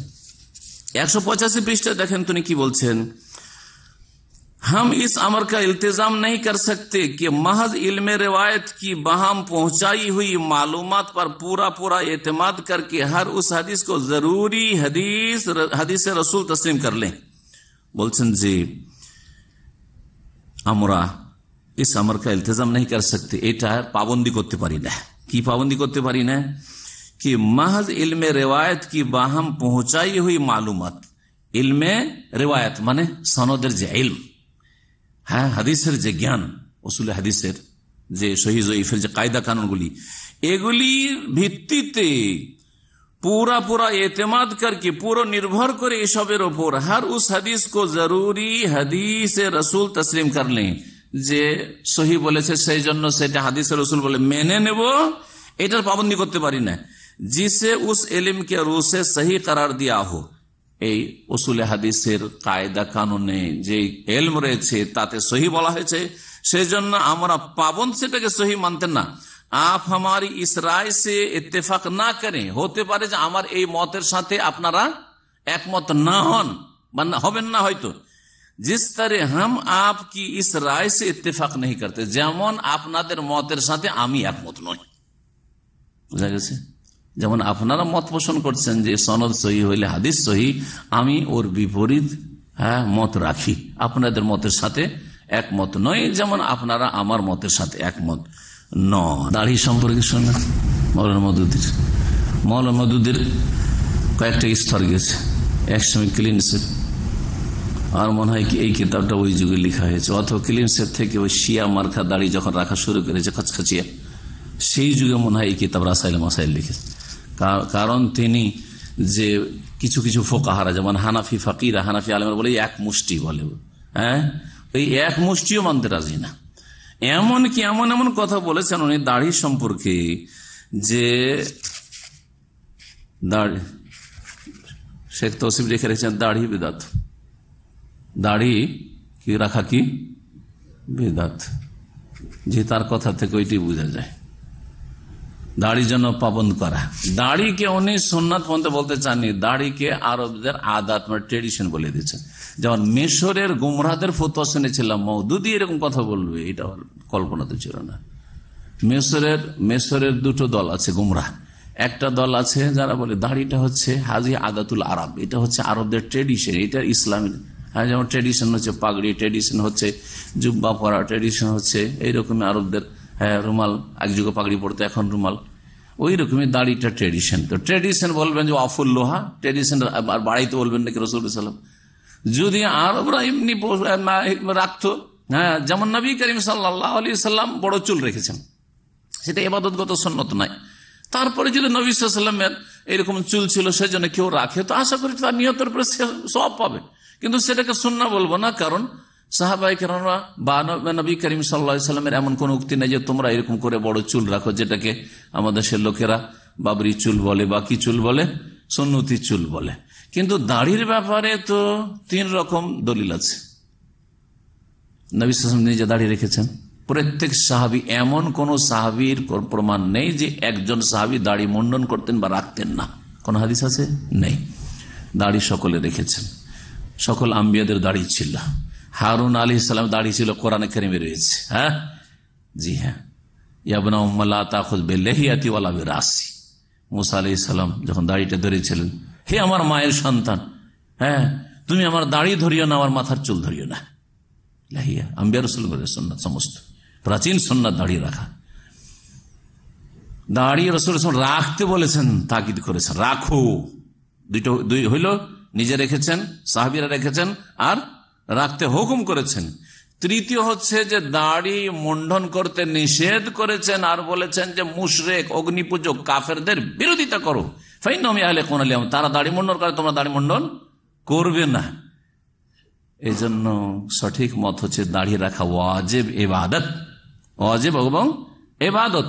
মিশরি গুমরাহদের একটা দল এক সময় বলে দাড়িটা আরবদের ট্রেডিশন, যার ফলে দাড়ি দ্রোহিতা তাদের মধ্যে, দাড়ি সম্পর্কে একটা বিদ্বেষী মনোভাব কাজ করেছে। বড় বড় আল্লামা হয়ে গেছে, আর আল আজহারের বড় বড় প্রফেসর আর হয়ে গেছে, শাইখ হয়ে গেছে, কিন্তু দাড়ি নেই। বড় বড় কারি হয়েছে, আন্তর্জাতিক একবারে খ্যাতি সম্পন্ন, কিন্তু দাড়ি নেই। আল্লাহ যারা দুনিয়া থেকে চলে গেছে মাফ করুক, কি যে আল্লাহ পাক করবেন, আল্লাহ ভালো জানেন। আর যারা আছে তাদেরকে হেদায়েত করুক। আমার রুচি হয় না এই চেহারা দেখতে, যারা বেঁচে আছে আর তাদের তেলাওয়াত শুনবো, চেহারা দেখার আগে পর্যন্ত আমি শুনি, তারপর চেহারা দেখেন আর রুচি হয় না আমার, কারণ এইরকম চেহারা থেকে শুনতে ভালো লাগে না। ভালো মানুষের কাছ থেকে শুনি। আইম্মায়ে হারাম যথেষ্ট, যাদের দাড়ি আছে। দাড়ি সম্পর্কে কি বলছেন শুনেন। 189, 90 আর 117, 18। 117, 18 থেকে শুরু করি দাড়ির বিষয়টি। প্রশ্নকারী প্রশ্ন করছে দাড়ি কি মিকদার কা মাসালা, দাড়ির পরিমাণটা কত হইতে হয়, এই মাসালা सवाल जिज्ञासा करते हैं। दाढ़ी की मिकदार की आदम तायन पर तर्जमान में जो कुछ लिखा गया है उससे मुझे तशवीश है। জিজ্ঞেস করছেন যে আপনারা যে তরজমান পত্রিকাতে দাড়ি সম্পর্কে লিখেছেন এ সম্পর্কে আমি বিচলিত, জি উদ্বিগ্ন। তশবিশ মানে আমি উদ্বিগ্ন। क्योंकि बड़े बड़े ओलमा का मुत्तफाका फतवा इस पर मौजूद है। बड़े बड़े ओलमाদের সর্বসম্মতিক্রমে ফতোয়া রয়েছে कि দাড়ি एक मुश्त भर लंबी होनी चाहिए, দাড়ি কমপক্ষে এক মুষ্টি হইতে হবে। হানাফি ফতোয়া জিজ্ঞাসাকারী হয়তো হানাফি ফতোয়া এটা, বা ফোকাহাদের আরো এরকম ফতোয়া আছে। और इससे कम दाढ़ी रखने वाला फासिक है, এর চাইতে কম দাড়ি রাখলে কি হয়? फासिक है। जिज्ञासाकारी बोलते चाहे आप आखिर किन दलाइल की बिना पर इस इजमाई फतवा को रद्द करते हैं? आप কোন দলিলের ভিত্তিতে এই যে আমাদের ওলামাদের ইজমা আছে দাড়ি কমপক্ষে এক মুষ্টি রাখতে পারে, আপনি এটাকে রিজেক্ট করছেন এই ফতোয়াকে? জি জবাব, ये तो उन्हीं ওলামা से पूछना चाहिए যারা লাজিম করেছে, জরুরি করেছে এক মুষ্টি রাখতে, তাদেরকে জিজ্ঞেস করেন, আমাকে কেন জিজ্ঞেস করছেন? মদুদি বলছেন कि उनके पास मेकदार की तायन के लिए क्या दलील है? ওনারা যে এক মুষ্টি করেছেন ওর দলিলটা ওদেরকে জিজ্ঞেস করেন। और खुसूसन फिस्क की आखिर क्या तारीफ, फासिक যে বলা হয়েছে তো ওর সংজ্ঞা কি, আর फासिक হবে এর দলিল কি, जिसकी बिना पर उनकी तायन करदा मेकदार से कम दाढ़ी रखने वाले पर फासिक का इतलाक हो सकता है, যে ওর চাইতে কম রাখলে ফাসিক হবে। এই দলিলগুলো ওদেরকে জিজ্ঞেস করে যারা ফতোয়া দিয়েছেন। मुझे सख्त अफसोस है, তারপর বলছে আমাকে বড় আক্ষেপ হচ্ছে कि बड़े बड़े ओलमा खुद हुदूद शरिया को नहीं समझते। বড় বড় ওলামারা শরীয়তের सीमा रेखा बुझे नहीं और ऐसे फतवा देते हैं, एमन एमन फतवा दे जो सरीहन हुदूद शरिया से मुताजाविज है। एमन एमन फतवा दे যেগুলো শরীয়তের সীমানার সীমানা অতিক্রম করে যায়। দাড়ি के मुताल्लिक सारे ने कोई हद मुकर्रर नहीं किया। এখন দাড়ির ব্যাপারে শরীয়তে কোনো সীমানা বা সীমারেখা নেই যে এতটা রাখতে হবে, হইলেই হইল। এই ফতোয়াটা মওদুদির আগে থেকে জানতাম। এটা হচ্ছে দ্বিতীয় আরেক শ্রেণীর গোমরাহ ওলামাদের ফতোয়া। কিছু মেসরি আছে, আরে দাড়ি রাখলে হইলে, একটু চেনা গেলেই হয়তো হইল, একটু যদি খোঁজ হয়ে থাকে তাহলে উঠিত তো। বলছে দূর থেকে একটু দেখলে যদি বোঝা যায় হ্যাঁ ওর মুখে একটু দাড়ি কালো কালো মনে হচ্ছে, বা পাকা হইলে সাদা সাদা মনে হচ্ছে, তাহলে হয়ে গেল, ব্যাস এতটুকু হইলেই হইল। জি হ্যাঁ, দাড়ির ব্যাপারে শরীয়তে কোনো তার परिमाण निर्धारित नहीं। ओलमा ने जो हद मुकर्रर करने की कोशिश की है, ओलमा যে নির্ধারণ করার চেষ্টা করেছে, ও बहरहाल एक इस्तेमबाती चीज, এটা হচ্ছে इस्तेमबात তাদের। और कोई इस्तेमबात किया हुआ हुक्म वो हैसियत हासिल नहीं कर सकता जो नस की होती है। কোন একটা মাসলা इस्तेमबात করেছে সেটা এইরকম গুরুত্ব রাখে না যেটা একটা দলিলের গুরুত্ব রাখে। किसी शख्स को अगर फासिक कहा जा सकता है तो सिर्फ हुकुम मनसूस की खिलाफ वर्जी पर कहा जा सकता। কাউকে যদি ফাসিক বলেন তাহলে শরীয়তের কোন হুকুমের যদি হুকুম লঙ্ঘন করে তাহলে বলা যাবে। হুকুম লঙ্ঘন হলো না, ওয়াফুল্লোহা দাড়ি বাড়াও, কতবার বলছেন নবী করিম সাল্লাল্লাহু আলাইহি ওয়াসাল্লাম। খালিফুল মুশরিকিন, খালিফুল মজুস, মুশরিক মজুসের বিরোধিতা করো, তো কি লঙ্ঘন হলো না নবী করিম সাল্লাল্লাহু আলাইহি ওয়াসাল্লাম আদেশ নিষেধের? চিন্তা করুন, फासिक बोलबे ना। इससे ज्यादा खतरनाक गलती ये करते हैं कि नबी सल्लल्लाहु अलैहि वसल्लम की आदत को बेआईनी और सुन्नत करार देते हैं। बोलছেন যে खतरनाक মানে বুঝেন কি বিপজ্জনক, खतरनाक गलती, বিপজ্জনক ভুল। বিপজ্জনক ভুল হচ্ছে কি ये करते हैं कि नबी सल्लल्लाहु अलैहि वसल्लम की आदत को बेआईनी और सुन्नत करार देते हैं। नबी सल्लल्लाहु अलैहि वसल्लमेর যেটি অভ্যাস, সে অভ্যাসটাকে কি গণ্য করেছে? সুন্নতে পরিণত করেছে। ওয়াজিবে তো প্রশ্ন ওঠে না মওদুদির কাছে, সুন্নত মানতে রাজি না। দাড়ি নবী সাল্লাল্লাহু আলাইহি वसल्लम की आदत को बेआईनी और सुन्नत करार देते हैं।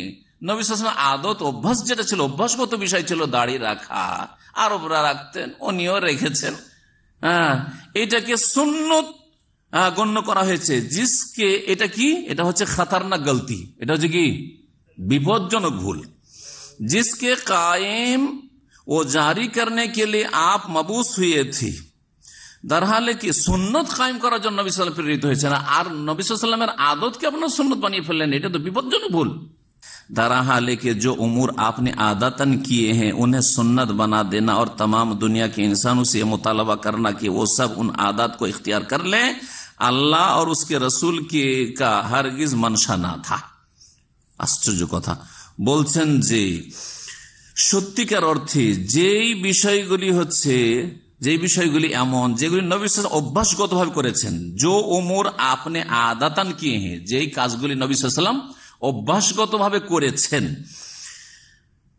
आदतन किए हैं, उन्हें सुन्नत बना देना, সেগুলিকে সুন্নাত বানিয়ে দেওয়া, और तमाम दुनिया के इंसानों से मुतालबा करना, আর সারা বিশ্বের মুসলিমদেরকে কি করা, বলা এই কথা বা তাদের কাছ থেকে এটা চাওয়া, तलब करा কি চাওয়া, যে कि वो सब उन आदत को इख्तियार करे, যে এই নবী সাল্লাল্লাহু আলাইহি ওয়াসাল্লামের অভ্যাসটাকে তোমরা অবশ্যই করো।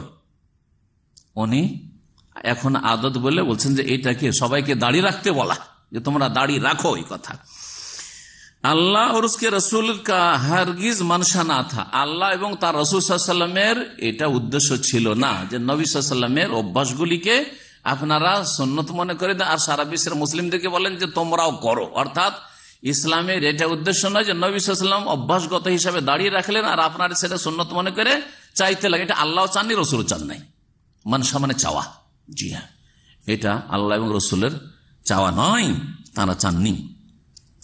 ये तहरीफ जो दीन में की जा रही है, এটা ধর্মের বিকৃতি, আউযুবিল্লাহ, এটা ধর্মের আদতকে সুন্নত বানিয়ে দেওয়া, দাড়ি আদত অভ্যাস সেটাকে সুন্নত বানিয়ে দেওয়া, এটা ধর্মের কি বিকৃতি। ये तहरीफ जो दीन में की जा रही, अगर मैं उसके आगे सिपर डाल दूं और जो वज़ाक़ता में लोग मुझे देखना चाहते हैं उसमें अपने आप को ढाल लूं, तो मैं एक ऐसे जुर्म का मुर्तकिब होऊंगा जिसके लिए अल्लाह के यहाँ मुझसे सख्त बाजपुरस होगी। আচ্ছা, কথা বলছেন কি, এখন তরজমা করি, কথা লম্বা হয়ে যাচ্ছে। বলছেন যে এই যে ধর্মের অপব্যাখ্যা, আদতকে সুন্নত বানিয়ে দিলেন, अगर मैं उसके आगे सिपर डाल दूं, মানে ওর সামনে যদি সারেন্ডার করে দিই আমি, যে আপনাদের কথাটা মেনে নিলাম, और जिस वज़ाक़ता में लोग मुझे देखना चाहते हैं, আর যেই রূপ চেহারাতে আমাকে, মানে বড় দাড়িওয়ালা আমাকে একজন কে মানে হুজুর টাইপের দেখতে চাইছেন, দাড়ি বড় দাড়িতে মৌলানা মওদুদীকে দেখতে চাইছেন, কারণ জামাত ইসলামীর যখন প্রতিষ্ঠাতা তো বড় দাড়িতে দেখতে চাইছেন আদর্শ। এটা যদি আমি করি, जिस वज़ाक़ता में लोग मुझे देखना चाहते हैं उसमें अपने आप को डाल लूं, সেই রকম যদি নিজেকে তৈরি করে নি, তো मैं एक ऐसे जुर्म का मुर्तकिब होऊंगा, তাহলে আমি এমন একটা অপরাধ লিপ্ত হব, जिसके लिए अल्लाह के यहाँ मुझसे बाजपुरस होगी, सख्त बाजपुरस होगी, যার কারণে আল্লাহর কাছে আমাকে কড়া জবাবদিহি করতে হবে, কড়া জবাবদিহি করতে হবে, যে হে মওদুদী, তুমি রাসূলুল্লাহ সাল্লাল্লাহু আলাইহি ওয়াসাল্লামের আদতকে লোকেরা সুন্নত মনে করেছে, তুমি কেন সুন্নত মনে করলে? চরম অপরাধ করেছো তুমি, কেন এই কাজটা করলে? তুমি চিন্তা করেছেন আপনি? सख्त बाजपुरस होगी, और इस बाजपुरस में कोई मेरे मदद के लिए ना आ सकेगा, তখন আমার কেউ সাহায্য করতে আসবে না। আমি বাঁচতে চাই ওই পাপ থেকে, আমি নবী সাল্লাল্লাহু আলাইহি ওয়াসাল্লাম আদতকে সুন্নত বলবো না, দাড়ি আদত, সুতরাং দাড়িকে আমি সুন্নত বলবো না। लिहाजा मैं अपने आप को लोगों के मजाक का खिलाफ बनाए रखना बदरजा बेहतर समझता हूं, बजाय इसके कि अपने आप को उस उखरावी खतरे में डालूं। দুটো অবস্থা, আমি যদি দাঁড়িয়ে না রাখি তাহলে লোকেরা আমাকে কি করবে? ঠাট্টা উপহাস করবে, যে দেখো দেখো ইসলামী দলের নেতা আর ক্লিন সেভ, ঠাট্টা করবে না? করবে না? হ্যাঁ, মজাক করবে। এটা একটা অবস্থা। আর একটা অবস্থা, যদি আমি দাড়ি সুন্নত মনে করে সবাই চাইছে আমার কাছে রেখে দিই, তাহলে আখিরাতে উস উখরাবি খতরে মে ডালু, পরকালের আমি রিস্কে ঝুঁকিতে পড়বো না, ওইটা পড়তে চাই না আমি। মানুষ আমাকে ঠাট্টা করবে, করুক, উপহাস করবে, করুক, যে কেমন তুমি ইসলামিক দলের নেতা হয়েছে যে দাড়ি রাখছো না। বোঝা গেছে? আশ্চর্য কথা। ইন্না লিল্লাহি ওয়া ইন্না ইলাইহি রাজিউন। আমি হুবহু পড়ে তরজমা করলাম। আল্লাহ রাব্বুল আলামিন এসব শার থেকে, অনিষ্ট থেকে, গুমরাহি থেকে বেঁচে থাকার তৌফিক দান করেন মুসলিম জাতিকে।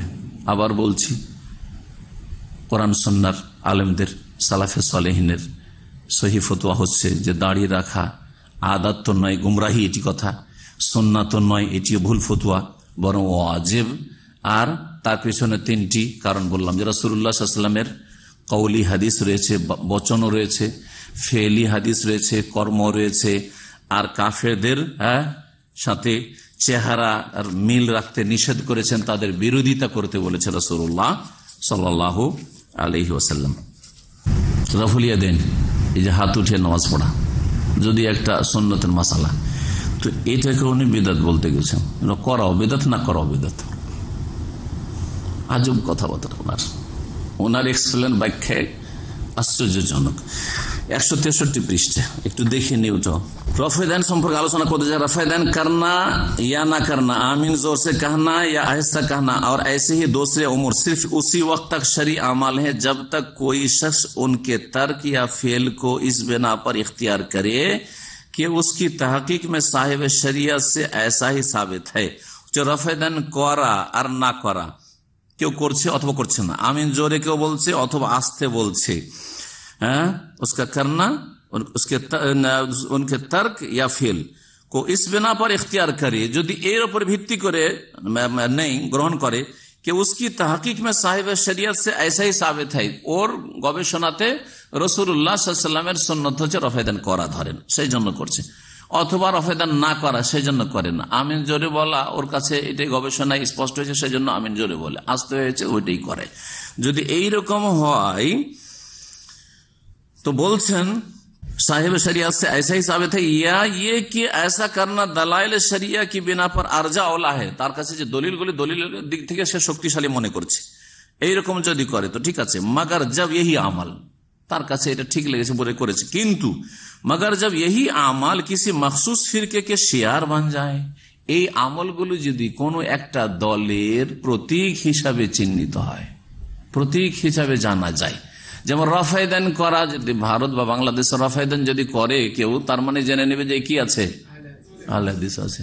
রফায়দান যদি না করে, কারণ বাংলাদেশে তার সাফেই নেই, কেরালায় হইলে ব্যাপারটা আলাদা, কেরালাতে সাফিও হইতে পারে, কবর পূজারিও আবার রফায়দান করতে পারে, আমিন জোরে বলতে পারে। সাফি মজাব আমিন জোরে বলাও আছে, রফায়দানিও আছে, আর কবর পূজা সাফি মজাবে নাই, কিন্তু এই ভণ্ডদের ধর্মে আছে যে কবর পূজাও করে আর সাফিও হয়ে থাকে। ইমাম শাফির কোনো সম্পর্ক নাই এই শিরকি ধর্মের সাথে। তো কিন্তু উত্তর ভারত, পশ্চিমবঙ্গ অথবা বাংলাদেশ, এগুলোতে হয় হানাফি আছে, সে হানাফি দেওবন্দি হোক, বেরলভি হোক, জামাত ইসলামী হোক, অথবা আর কিছু হোক, মেলা ফিরকে আছে ওদের, ওগুলো হোক, অথবা কি আছে আহলে হাদিস আছে। যদি রফায়দান করে তাহলে হ্যাঁ আহলে হাদিস। তো মওদুদী সাহেব বলতে চাইছেন যে রফায়দান করাটা যদি কোনো একটা দলের প্রতীক হয়ে যায়, যে চেনা যাচ্ছে ওটি দিয়ে আহলে হাদিস, মসজিদে নামাজ পড়ছে রফায়দান করে, তার মানে এরা আহলে হাদিস, এরা রফায়দান করে না তার মানে এরা হানাফি। যদি এইরকম প্রতীক হিসাবে যদি জানা যায় যে এইটা একটা তাদের কি হচ্ছে লক্ষণ, পরিচয় হয়ে গেছে, তাহলে আপত্তিকর হয়ে গেল, তাহলে বিদআত হয়ে যাবে। পুরো কথাটা শোনাই তাহলে আরো ক্লিয়ার হবে যে উনি কি বলতে চাইছেন। বলছেন যে मगर जब यही अमल, माने रफ़ेदान और आमीन जोरे बास्ते बोला, मगर जब यही अमल किसी मखसूस फिरके के शियार बन जाए और उनका तर्क या फेल वो अलामत करार पाए छाड़ा अथवा करा যদি এর লক্ষণ হয় যে এটা অমুক দল, এটা অমুক দল, जिसकी बिना पर ये फैसला किया जाने लगे, যার ভিত্তিতে এই রফেদান দেখে বা আমিন জোরে দেখে বা আস্তে দেখে যদি এই সিদ্ধান্ত করা যায় কে आप किस फिरका में दाखिल और किस से खारिज हैं, कौन दलेर लोग और कौन दलेर ना, এটা যদি বোঝা যায়, और फिर उन्हीं अलामतों के लिहाज से ये तय होने लगे कि कौन अपना है और कौन गैर, আর এইটা দেখে যদি এরকম মনে করা হয় যে কে আমাদের লোক আর কে অন্যদের লোক, যেমন হানাফিরা রফেদান করতে না দেখতে হ্যাঁ আমাদেরই লোক আছে, যদি কেউ কোনো আহলে হাদিস দেখে যে রফেদান করছে একজন লোক মসজিদ, তার মানে বুঝি আহলে হাদিসই আছে, বুঝছে না এইরকম যদি বুঝতে লাগে तो कौन अपना है और कौन गैर, तो इस सूरत में रफ़ेदान करना और ना करना या आमीन जोर से कहना या आहिस्ता कहना या ऐसे ही दूसरे उमूर का तर्क और फेल, যেমন বুকে হাত বাঁধা আর নাভিতে হাত বাঁধা, ধরেন নাভি নিচে হাত বাঁধা, এই সবগুলি और दूसरे उमूर का तर्क और फेल করা অথবা না করা दोनों एक साथ बिदअत हैं, দুটাই সমান বিদআত, এক সমান বরাবর, দুটো হচ্ছে বিদআত। রফেদান দিয়ে যদি চিনে নেন যে এটা আমার আহলে হাদিস ভাই, সেই আকীদার ভাই আছে মনে হয়, তাহলে বিদআত হয়ে গেল। যদি রফেদান করে না বলে যদি হানাফি কি চিনে ফেলে, তাহলে এটা বিদআত হয়ে গেল মওলানা মওদুদীর কাছে। অর্থাৎ এইসব বাদ দিয়ে সবাই আসেন জামাত ইসলামীতে আসেন, উদ্দেশ্য হচ্ছে সবাই আসেন জামাত ইসলামী। মওলানা মওদুদীর একটি ক্যাসেট, অডিও ক্যাসেট আমার কাছে ছিল, সে অডিও ক্যাসেটে অল্প কথায় আছে আমার কাছে ছিল, কিন্তু দেশে তো বর্ষা বৃষ্টি বেশি, আল্লাহ জানে কি অবস্থা। আমার লাইব্রেরিতে এখনো আছে ওই ক্যাসেটগুলো, ওর মধ্যে একটা ক্যাসেট তাঁর আওয়াজে আছে, ওই তাঁর ভয়েসটা ওই সময় শুনেছি, আজকে থেকে কখন মদিনা আসার আগে। মদিনাতে অ্যাডমিশনে 30 বছর পার হয়ে যাচ্ছে, 89-এ এসছি, তার মানে 30 হতে যাচ্ছে। তার আগের কথা বলছি আর কি, 86, 87, 88 এই সময়গুলোতে। তখন আমি নিজের কানে শুনেছি, উনি বলছেন যে अल्हम्दुलिल्लाह, बल्कि अल्हम्दुलिल्लाह मेरी जमात में देवबंदी भी है, बरेलवी भी है, अहले हदीस भी है, यहाँ तक शिया भी है। আমি নিজের কানে শুনেছি, আল্লাহ সাক্ষী আছে। বলছে আলহামদুলিল্লাহ, আল্লাহ শুকরিয়া আদায় করেছে যে আমার দলে দেওবন্দি মানে এই যে কওমি তবলিগি, হ্যাঁ এরা আছে, চরমনা এই টাইপের যারা আছে এরা আছে দেওবন্দি সিলসিলা। আর আমার দলে বেরেলভি মানে আমাদের যেখানে 18 ভান্ডারি যেগুলো, এরাও আছে, রেজাখানি। আর আমার দলে আহলে হাদিসও আছে, 3 নম্বরে আহলে হাদিসের কথা বলছে দেওবন্দি বেরেলভি বলার পরে। তার বলছে ইহা তক এমন কি শিয়া भी हमारी जमात में है, গৌরব করে বলছে যে শিয়া আমার দলে আছে। টার্গেট হচ্ছে যে আমাদের এই রাজনৈতিক যে থিওরি এটাতে একমত হয়ে যাও, আর বাকি যা পারবে তাই করো। জি হ্যাঁ। আর একটা বিষয় দাজ্জালের কথা, দাজ্জাল সম্পর্কে খণ্ড হচ্ছে প্রথম খণ্ড, রাসাইল মাসাইল প্রথম খণ্ড, আর পৃষ্ঠা হচ্ছে 37 নম্বর পৃষ্ঠা। দাজ্জাল সম্পর্কে একবার ওনাকে জিজ্ঞাসা করা হলে প্রশ্নের উত্তরে উনি চট করে বলে ফেলেন যে দাজ্জাল, কানা দাজ্জাল এটা হচ্ছে আফসানা। আফসানা বুঝেন? উপন্যাস। উপন্যাস মানে কি? কাল্পনিক কথা। উপন্যাস কি হয়? কাল্পনিক। হ্যাঁ, জি হ্যাঁ। তো এরকম বলে দিলেন। তারপরে এতরাজ আপত্তি হইতে লাগলো, তখন তিনি বললেন না না, আমি আসল দাজ্জালকে আমি অস্বীকার করিনি, আসল দাজ্জালটা আমি মানি এবং আমি দোয়া করি। উনি লিখেছেন নামাজের শেষে আমি আল্লাহুম্মা ইন্নী আউযু বিকা, হ্যাঁ, যে বলে যে দোয়াটি আছে 4টি, যে এই বিষয় থেকে আশ্রয় চাওয়া, ওটা আমি করি। আর সেই কানা দাজ্জালে বিশ্বাস করি। তবে দাজ্জাল সম্পর্কে যে বলা হচ্ছে সহিহ মুসলিমের হাদিসে যেটা আছে যে দাজ্জাল কোন জায়গায় কোন দ্বীপে বাধা আছে, সে কোলাবদ্ধ আছে, সে হাদিসুল জাসাসা যেটি, সেটা বলছে এটা হচ্ছে উপন্যাস, এটা হচ্ছে উপন্যাস। অর্থাৎ সহিহ মুসলিমের হাদিসটিকে তিনি কি বলেছেন? উপন্যাস বলেছেন, উপন্যাস বলেছেন।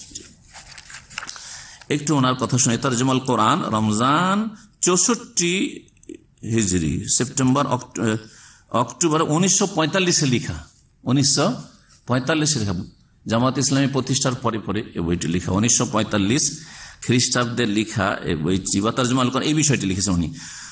বলছেন ইয়ে কানা দাজ্জাল ওয়াগায়রা তো আফসানা হ্যাঁ, বলছে এই যে কানা দাজ্জাল বা অন্য কিছু এসব যে বলা হয় তাকে এগুলো কি উপন্যাস, जिनकी कोई शरई हैसियत नहीं, जार शरीयत কোনো ভিত্তি নেই। इन चीजों को तलाश करने में हमें कोई जरूरत भी नहीं, इन चीजों को तलाश करने की हमें कोई जरूरत भी नहीं। এই জিনিসগুলো বা এই বিষয়গুলির সন্ধান করার কোনো দরকার নেই, প্রয়োজন নেই। আওয়াম में इस किस्म की जो बातें मशहूर हैं, জনগণের মাঝে যে এসব কথা প্রসিদ্ধ, उनकी कोई जिम्मेदारी इस्लाम पर नहीं है, এগুলির দায়িত্ব ইসলামের উপর আসবে না। যে কেউ আপত্তি করবে যে ইসলাম এসব বলা হয়েছে কোথায় আছে, সারা পৃথিবী তো মানুষ, সারা পৃথিবী সবকিছু জেনে গেছে, সব জেনে গেছে, এটা কেমন কথা হইল? और उनमें से कोई चीज अगर गलत साबित हो जाए, कोनটা যে ভুল সাব্যস্ত হয়ে যায়, প্রমাণিত হয়ে যায়, তো उससे इस्लाम का कोई नुकसान नहीं पहुंचता, ইসলামের কোনো ক্ষতি হয় না। এই কানা দাজ্জাল সম্পর্কে এসব কথা হচ্ছে উপন্যাস। যখন এইরকম উনি বললেন, তখন প্রশ্নকারী প্রশ্ন করলো, তখন উনি বলছেন আমি কানা দাজ্জালকে অস্বীকার করিনি। বলছে যে मैंने, জবাবে বলছেন প্রশ্নকারী, প্রশ্ন লম্বা আছে ওই দাজ্জাল সম্পর্কে, मैंने जिस चीज को अफसाना करार दिया है, তারপরে বলছেন আমি যে বিষয়টিকে উপন্যাস বলেছি ও ये ख्याल है, এই ধারণা করা কি দাজ্জাল कहीं मुक़य्यद है, দাজ্জাল কোথাও বাঁধা আছে। बाकी रहा ये अमर की एक बड़ा फितना परदास दज्जाल जाहिर होने वाला है, এই বিষয়টি যে দাজ্জাল প্রকাশ পাবে, যে বড় ফিতনা করবে, তো उसके मुतालिक हादिस में जो खबर दी गई है, যে হাদিসে অনেক হাদিস রয়েছে এই বিষয়ে, मैं उसका कायल हूं, সেটা আমি বলছি। और हमेशा अपनी नमाज में वो दुआए मासूरा पढ़ा करता हूं, ওই দোয়া আমি পড়ি, দোয়া মাসুরা, जिसमें मिन जुमला दूसरे ताउज़ात के অন্যান্য আশ্রয়ের সাথে এই বিষয়টি আছে কি যে আল্লাহুম্মা ইন্নী আউযু বিকা মিন ফিতনাতিল মাসিহিদ দাজ্জাল।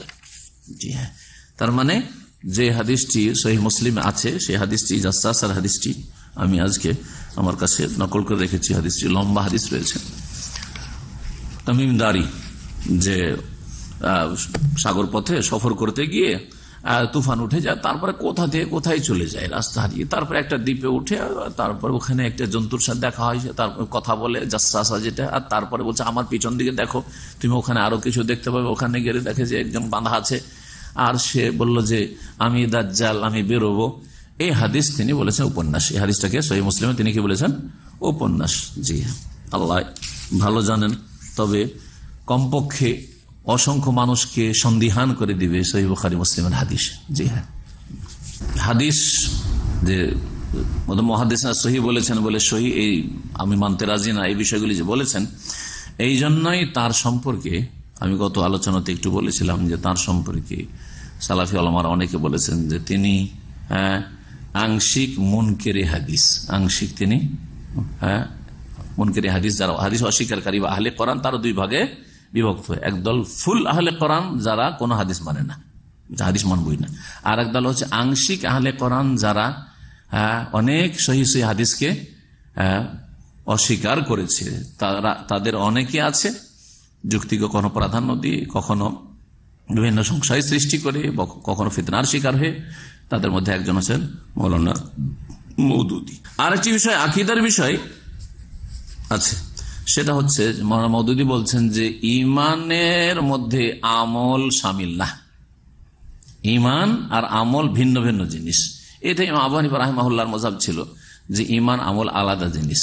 ইমান আমল যদি আলাদা হয় তো তাহলে আর ইমান কমে না বাড়ে না, ইমান একই অবস্থায় থাকে, আর আমল ইমানের অন্তর্ভুক্ত নয়। এটা আবু হানিফা রাহিমাহুল্লাহর ফতোয়া ছিল, যাতে তার ভুল হয়েছে সেই জন্য তাকে অনেকে মুরজিয়াতুল ফোকাহা বলেছেন। মুরজিয়া দুই রকম, একটা হচ্ছে আকীদার মুরজিয়া, যারা অন্যরা ছিল গুমরাহ, আর ইমাম আবু হানিফাকে আর তার সাথে যারা আছে তাদেরকে মুরজিয়াতুল ফোকাহা বলা হয়েছে, যারা আমলকে গুরুত্ব দেয়নি। ইমান আমল ছাড়াই ইমান হইতে পারে, আমল ওর মধ্যে শামিল নয়, তার মানে আমল ছাড়া ইমান হয়ে যেতে পারে। পক্ষান্তরে সমস্ত আইম্মায়ে কেরাম, ইমাম বুখারী রাহিমাহুল্লাহ কিতাবুল ইমান চ্যাপ্টারটা শুরু করলে আপনি পাবেন অধ্যায়, আর তার সাথে আয়াত, কয়েকটি আয়াত নিয়ে এসছেন, হাদিস নিয়ে এসছেন অনেকগুলি পুরোটাতে, আর বিভিন্ন আমলের ক্ষেত্রে যে এই আমলকে ইমান বলা হয়েছে, আমলকে ইমান বলা হয়েছে, দলিল পেশ করেছেন। এই বিষয় দিয়ে শেষ করছি। তো মুহাদ্দিসিনে কেরাম, ইমাম বুখারী, তারপর ইমাম শাফিঈ, আহলে হাদিস উলামা, আর সালাফে সালেহিন যুগ থেকে এটা একবারে স্বীকৃত যে আমল ইমানের অন্তর্ভুক্ত। আমলের কারণ ইমানের ভিতরে কম বেশি হয়, আর আমলের কারণে কম বেশি হয়। ইমানের কারণে ওরা বলতে চাইছে যে ইমানে কম বেশি হয় না, আমলের কারণে শুধু কম বেশি হয়। এটাও ভুল কথা।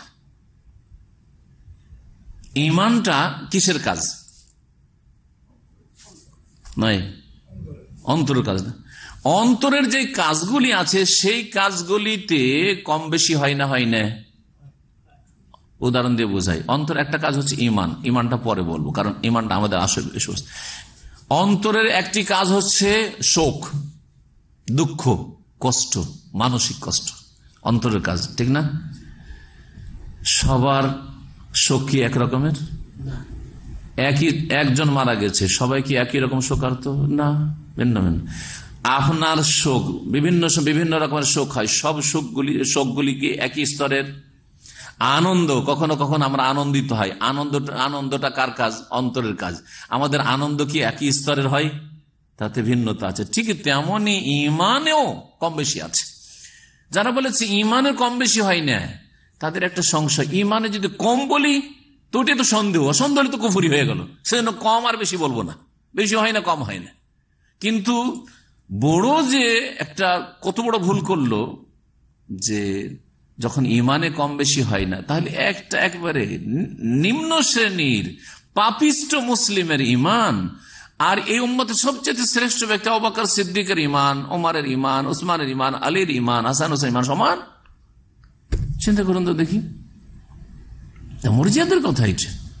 আমাদের মধ্যে ইমানে কত পার্থক্য আছে এই লোকটির মধ্যে, তাহলে চিন্তা করেন আপনি। ইমানেই পার্থক্য আছে, বিশ্বাসে পার্থক্য আছে। বিশ্বাসে পার্থক্য আছে, সবাই বিশ্বাস, আপনি বিশ্বাস আমি বিশ্বাস করি, কিন্তু বিশ্বাসে পার্থক্য আছে। মাওলানা মওদুদী বলছেন যে না, আমল ইমানের অন্তর্ভুক্ত নয়। এই কথাটি কোথায় আছে? দ্বিতীয় খণ্ড রাসাইল মাসাইল 275 পৃষ্ঠা। ওনার একটু পড়ে শোনায়। আর हकीकत यह है कि ईमान अपने असल के एतबार से शहादत कल्ब और तस्दीक ज़हनी के सिवा कुछ नहीं है। সত্যি কথা হচ্ছে যে ঈমান অন্তরের সাক্ষী, তসদিক জেহনি আর নিজের যে মন মস্তিষ্ক এর বিশ্বাস ছাড়া আর কিছু না, মনের বিশ্বাস ছাড়া কিছু না। আমল ইস লফজ के मफहूम में बदाहतन शामिल नहीं है। আমল এর মধ্যে ঈমানের অর্থের মধ্যে স্পষ্ট, বদাহত মানে স্পষ্টই শামিল না, অন্তর্ভুক্ত না, আমল আলাদা। যে আকীদার মাধ্যমে তিনি আইম্মায়ে কেরাম আর সালাফে সালেহিনের খেলাফ, তিনি মুরজিয়াদের মতো কথা বলেছেন এখানে। এখন ইমাম বুখারী রাহমাহুল্লাহর কিতাব থেকে শোনাই। বলছেন ইমাম বুখারী রাহমাতুল্লাহ আলাইহি, বাবু মান ক্বালা ইন্নাল ঈমান হুয়াল আমাল। এই অধ্যায় হচ্ছে ওই সব লোকদের ক্ষেত্রে যারা বলেছেন, বা ওই সব আইম্মায়ে কেরামদের ক্ষেত্রে যারা বলেছেন যে ঈমান হচ্ছে আমল। ঈমানটা একটা আমল, ঈমানটা হচ্ছে অন্তরের আমল। লিকাউলিল্লাহি তাআলা, মহান আল্লাহ বলেছেন, তিলকাল জান্নাতুল্লাতী উরিসতুমুহা বিমা কুনতুম তা'মালুন। এই জান্নাতের তোমরা উত্তরাধিকারী হয়েছো বিমা কুনতুম তা'মালুন, তোমাদের আমলের বিনিময়ে। আমলের বিনিময় মানে কি? শুধু আমল না, সবচেয়ে বড় আমল কোনটা? ঈমান। ঈমানটা আসল আমল। ঈমান না থাকার সব আমল আছে, কাজে আসবে নাকি? কোনো কাজে আসবে না।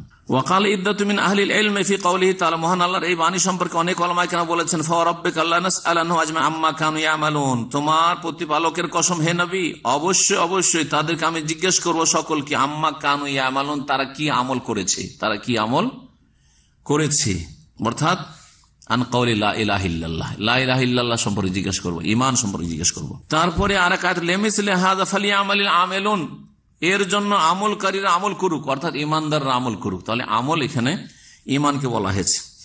হাদিস সহিহ বুখারীর 25 নম্বর হাদিস, ইমাম বুখারী রাহমাতুল্লাহ সংকলন করছেন। বলছেন, আন্না রাসূলুল্লাহ সাল্লাল্লাহু আলাইহি ওয়াসাল্লাম আইয়ুল আমাল আফজালু, রাসূলুল্লাহ জিজ্ঞেস করা হয় যে কোন আমল সবচেয়ে উত্তম? কাল ঈমানুন বিল্লাহি ওয়া রাসূলিহি, আল্লাহর প্রতি ঈমান এবং রাসূলের প্রতি ঈমান হচ্ছে সবচাইতে উত্তম আমল।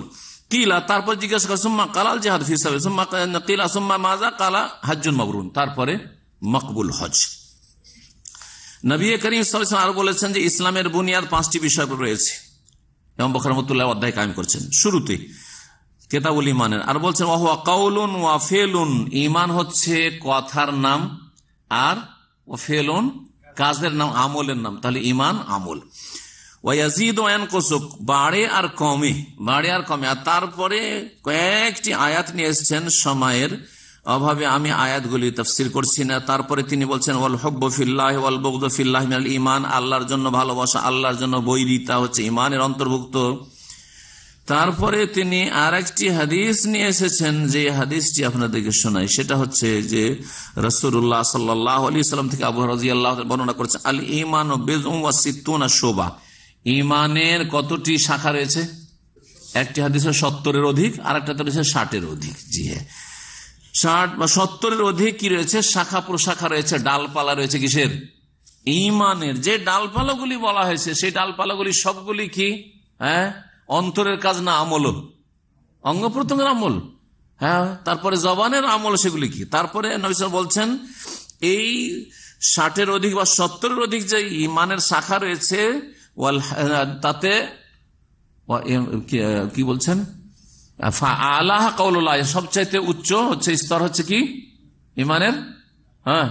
লা ইলাহা ইল্লাল্লাহ বলা, লা ইলাহা বলাটা হচ্ছে সবচেয়ে উচ্চ শাখা। ও আদনাহা, আর সবচেয়ে নিম্ন শাখা হচ্ছে ইমাতাতুল আযা আনিত তারিক, রাস্তা থেকে কষ্টদায়ক বস্তুকে সরিয়ে দাও। এটাও কি ঈমানের যে শাখাগুলি রয়েছে তার অন্তর্ভুক্ত।